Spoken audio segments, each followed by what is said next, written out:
Parte 4, fazendo a diferença em um mundo de modernidades e adversidades.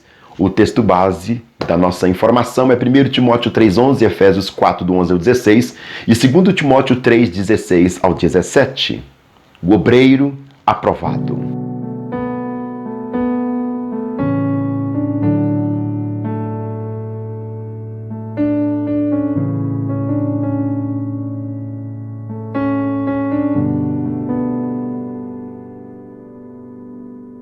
Constitui-se um grande desafio como obreiro da obra do Senhor desenvolver um ministério diferenciado e qualificado, tornando-se referencial em um mundo de modernidades e adversidades. As barreiras a serem vencidas são muitas e os ataques que surgem às vezes são inesperados. Deus está à procura de homens ou pessoas capazes e preparadas, a fim de que Ele possa usar como instrumento poderoso para abençoar essa geração e sociedade arruinada pelo pecado. É necessário coragem, dons de Deus e virtudes especiais para contrapor os desafios a serem enfrentados. 1 Timóteo 3,11, Efésios 4, 7 ao 16, 1 Coríntios 12, do 4 ao 7. Vamos para o primeiro tópico, a realidade espiritual do mundo e o contexto sociocultural da atualidade. Textos base, Isaías 60, verso 2a, João 16:33, 1 João 2:15, 1 Timóteo 4, do 1 ao 3, 2 Timóteo 3, do 1 ao 9, 2 Pedro 2, do 1 ao 3, 1 João 4, do 1 ao 3, 1 João 2:16, 1 João 5:19. A decadência moral da sociedade. Os valores morais e espirituais são inegociáveis para o verdadeiro obreiro. Ele não se corrompe, não aceita mudanças que prejudicam a sua vida de comunhão com Deus. A perda da integridade, a crise moral é algo espantoso e assustador e tragicamente ataca e traz malefícios à igreja de Deus da atualidade. O materialismo reinante. No mundo odierno, as coisas ou bens materiais têm mais alto valor e geram satisfação. As pessoas que acumulam grande quantidade de bens materiais são consideradas pessoas de sucesso. É dado tanto valor aos bens materiais como se eles fossem capazes de substituir Deus como fonte de vida, saúde e felicidade. Secularização, aculturação. A cultura e o mundo moderno expulsam Deus da sua consciência. Os formadores de opinião operam e formalizam suas teses e conceitos com base no humanismo e no relativismo. Se a igreja, através dos seus obreiros, desejam ministrar e alcançar essa geração, deve encontrar formas eficazes de exposição do evangelho, acompanhado da manifestação do poder de Deus. Em meio a uma cultura perversa e idólatra, Daniel manteve-se íntegro, fiel e puro diante de Deus. Daniel, capítulo 1, verso 8 ao 9, Daniel, capítulo 6, verso 5. A globalização. O mundo ou cenário religioso está profundamente afetado pela globalização, que tem base nos modernos meios de comunicação. Em um só instante descobrimos ou se conhece o que acontece no mundo inteiro. Precisamos de obreiros que entendam os tempos e saibam o que dizer e fazer para levar essa geração aos pés do Senhor Jesus Cristo. A decrescente qualidade de vida. A qualidade de vida está numa curva decrescente. A pobreza cresce assustadoramente, ninguém tem solução satisfatória para este problema. O desemprego, o crescimento da violência, as drogas, a explosão demográfica urbana que nós chamamos de favelização, a instabilidade social, são problemas crônicos que desintegram e afligem a nossa sociedade. O desenvolvimento tecnológico. Nosso mundo é impulsionado pela tecnologia. As máquinas são com frequência mais valorizadas do que as pessoas. Cada vez mais se comunica eletronicamente. Devemos estar atentos a essa realidade e fazer esforços para aproveitar este recurso em benefício dos interesses e promoção do reino de Deus. O consumismo desenfreado. O sistema insiste conosco para comprarmos coisas de que realmente não precisamos e nem necessitamos. Como consequência do consumismo exagerado, além do endividamento desnecessário, os recursos financeiros que deveriam ser aplicados na expansão e crescimento do reino de Deus são desviados para outras finalidades. Os perigos ou tormentos na vida do obreiro. A. Perda da perspectiva na vocação ministerial. B. Flagelo do desânimo e do pessimismo. C. A visão distorcida em relação à obra do Senhor, ministério. D. A natureza humana com os ímpetos e desejos carnais, conforme Romanos 7, versos 18 ao 24, Mateus 16, 41, Gálatas 5, do 16 ao 17, Gálatas 5, do 19 ao 21 e Tiago, capítulo 4, verso 1 ao 3. É o ego existente dentro da pessoa humana, Mateus 16, 24 ao 25, Marcos, capítulo 8, 34 ao 38, Lucas, capítulo 9, 23 ao 26, Jeremias 9, 23 ao 24, Tiago, capítulo 4, verso 16 e Gálatas 6, 4. F. O evangelho distorcido, equivocado, ensinado na atualidade. Aquilo que chamamos de outro evangelho, segundo Coríntios 11, 4, Gálatas 1, versos 6 a 8, Romanos 1, verso 16 e 1 Coríntios, capítulo 15, verso 1 ao 2. Aviso da Escritura quanto aos falsificadores. Devemos nos firmar na verdade, tendo na palavra de Deus como a única fonte da autoridade confiável. João 17, 17, 2 Timóteo 3, 16 ao 17. Há muitos espíritos enganadores no mundo. 1 João, capítulo 4, verso 1 ao 3 e 1 Timóteo, capítulo 4, verso 1. 2 João, capítulo 7. Existem muitos homens que falsificam a palavra de Deus. 1 Timóteo 4, 1 ao 2, 1 João 2, 18 ao 19 e 2 Pedro 2, verso 1 ao 3. Pregadores, mestres e profetas falsos, conforme prediz a palavra de Deus em Mateus 24, 24, Mateus 7, 15, Mateus 24, 11 e Marcos, capítulo 13, verso 22. Pastores e apóstolos enganadores, Ezequiel 34, do 1 ao 10, 2 Coríntios 11, 13. Falsos irmãos, Romanos 16, do 17 ao 18, Tiago 1, 26, 1 Coríntios 5, 11. Evangelho centralizado em revelações e milagres. São pregadores ou ensinadores que seus ensinamentos são baseados em revelações. Usam textos isolados da Bíblia para propagarem modismos, unção do riso, cai no espírito, etc. Pregar mais sobre milagre do que a salvação. Falam muito mais sobre os sonhos de Deus e ensinam o povo a mergulhar de cabeça nas novas revelações. O evangelho humanista, que nós poderíamos também chamar de antropocêntrico. Ele ensina que as palavras humanas têm um poder sobrenatural para abençoar ou amaldiçoar. O homem é produto das suas palavras, conforme Tiago, capítulo 3, verso 1 ao 10 e 1 Samuel 27, 1 ao 2. Fazem do homem o centro da mensagem e não a obra e o nome do Senhor Jesus. Apresentam Jesus simplesmente como homem com virtudes excepcionais. Superestimam as forças de Satanás e dos demônios e ao mesmo tempo acreditam que podem amarrá-lo facilmente e mandá-lo de volta para o inferno. O evangelho da prosperidade material. É o evangelho focado sempre em conquista de prosperidade material. As doutrinas fundamentais da palavra de Deus, como amor, santificação, justificação, arrependimento, vida de Jesus, redenção e etc., raramente são abordados.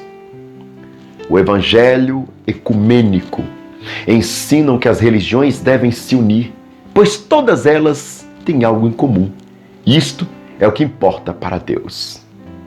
O evangelho legalista ou farisaico. Neste evangelho, os usos e costumes são determinantes para a formação de doutrinas e a salvação de pessoas. A Bíblia é usada a bel prazer para respaldar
mas também é de prevenção.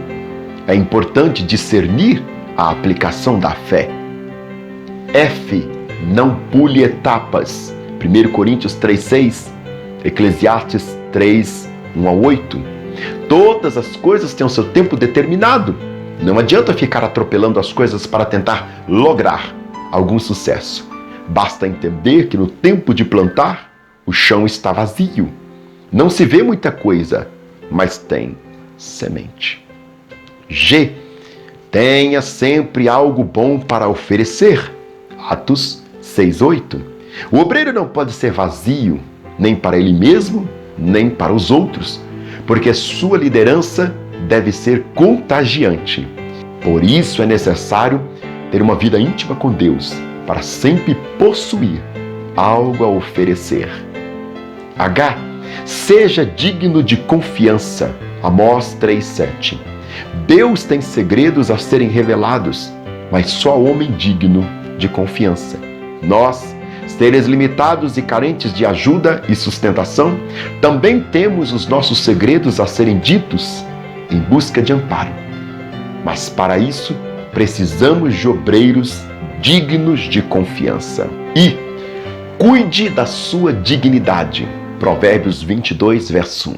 Muitos obreiros têm morrido ministerialmente por perderem sua reputação diante das pessoas. Isto é, um alvo muito visado pelo inimigo. Por essa razão é necessária uma vigilância acordada para não perdermos a preciosidade do nome. J. Zele e desenvolva o seu dom. 1 Timóteo 4:10. O primeiro passo é descobrir qual é o seu lado ou dom ministerial mais influente, para que nele haja crescimento. Depois é cuidar para que isso se torne em resultado. Zelar por isso é uma regra, não uma opção. K. Cuide bem da sua família. 1 Timóteo 3:4, 1 Timóteo 5:8. Governar bem a sua casa não significa ser ditador sobre a família, nem cumprir bem com toda a responsabilidade conveniente, espiritual, social e familiar. Por isso, é fundamental que o obreiro nunca leve para casa assuntos e problemas que são concernentes à igreja, principalmente se este compromete o seu relacionamento. L. Manter atitudes positivas em relação à vida. Filipenses 4:8. Primeiro, dê a interpretação mais construtiva aos acontecimentos diários da sua vida. Gênesis 5:20. Segundo, a forma como encaramos ou interpretamos os acontecimentos do dia a dia da vida poderá interferir no resultado. Marcos 9:23. Terceiro, as coisas ruins e difíceis, as frustrações, as dolorosas decepções do passado não poderão ser vividas cotidianamente. Fazem parte do passado. É página virada. 4. Em Deus todas as coisas são possíveis. Filipenses 4:13. Salmo 37:25. Vamos agora para M. Construir expectativas realistas. Primeiro, ao abraçar o ministério, não devemos alimentar expectativas irreais sobre a igreja.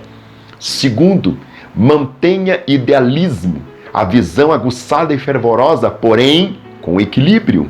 Terceiro, o ministério não pode ser exercido com base em ilusões, fantasias e sonhos alucinantes. 4. Seja exigente consigo mesmo para ser espiritual, porém paciente com a carnalidade dos outros. 5. Não espere que as pessoas da igreja sejam mais espirituais com os crentes do primeiro século. Caso contrário, terá frustrações. 6. Esteja disposto a abandonar o senso de autossuficiência, a capacidade humana, o orgulho pessoal. Vamos para N. Aprenda a procurar ajuda. Esteja disposto a pôr de lado o senso de autossuficiência e orgulho pessoal. Talvez você precise de alguém que o ajude. Dê oportunidade a alguém para ministrar sobre sua vida. O. Cultive hábitos saudáveis. Hábito é uma prática, é uma ação habitual, é um padrão de comportamento, uma rotina, uma maneira arraigada e constante de se fazer determinada coisa. É uma obrigação do obreiro cultivar hábitos que realce o ministério, que contribua positivamente para o sucesso e enobreça o caráter do obreiros. Vamos aqui a algumas dicas de hábitos bons. A. Hábitos de leitura bíblica e meditação. O refrigério vem pela meditação da palavra de Deus. B. O hábito da oração. Atos capítulo 6, verso 4, Salmo 5, 3. O hábito da pontualidade. 1 Timóteo 4, 12. O hábito da fina cortesia. O hábito do planejamento. Hábito de postura correta em qualquer lugar e ocasião. Hábito de não plagiar. Hábito do uso correto da gramática. Hábito de vestir-se adequadamente. Hábito correto em relação ao asseio e higiene pessoal e etc. Administre com sabedoria o tempo. Organize-se. Organize as suas listas diárias das obrigações, agenda com relação de endereços, números de telefone e outras informações para a própria referência, calendários de atividades mensais e anuais. Estabeleça prioridades. Prioridade com relacionamento e comunhão com Deus, Salmo 55, 17. Com a família, 1 Timóteo 5, 8, 1 Timóteo 3, 5. Atividades ministeriais, ou seja, com a obra de Deus, isso tem que ter prioridade. Agora voltamos às listas. Letra Q. Livre-se do estresse, esgotamento. Estresse é uma força que pesa sobre a pessoa, causando-lhe desequilíbrio na saúde, enfraquecendo sua produtividade. É um conflito interior não solucionado. A responsabilidade espiritual pela igreja, as muitas atividades do obreiro, sentimento de viver sem privacidade, as frequentes mudanças de igreja e lugar, os conflitos e lutas dentro e fora da igreja que o obreiro tem que enfrentar, as dificuldades financeiras, as expectativas e sentimentos da família, o não reservar tempo para o lazer saudável, são causas que levam o obreiro ao estresse e ao esgotamento. Conclusão: somente através de um ministério dinâmico, atual e frutífero, voltado para as necessidades espirituais e sociais da nossa sociedade e conduzido pela orientação do Espírito Santo, atingiremos os objetivos com os obreiros constituídos por Deus para realizar a sua obra e proclamar o Evangelho. Tchau!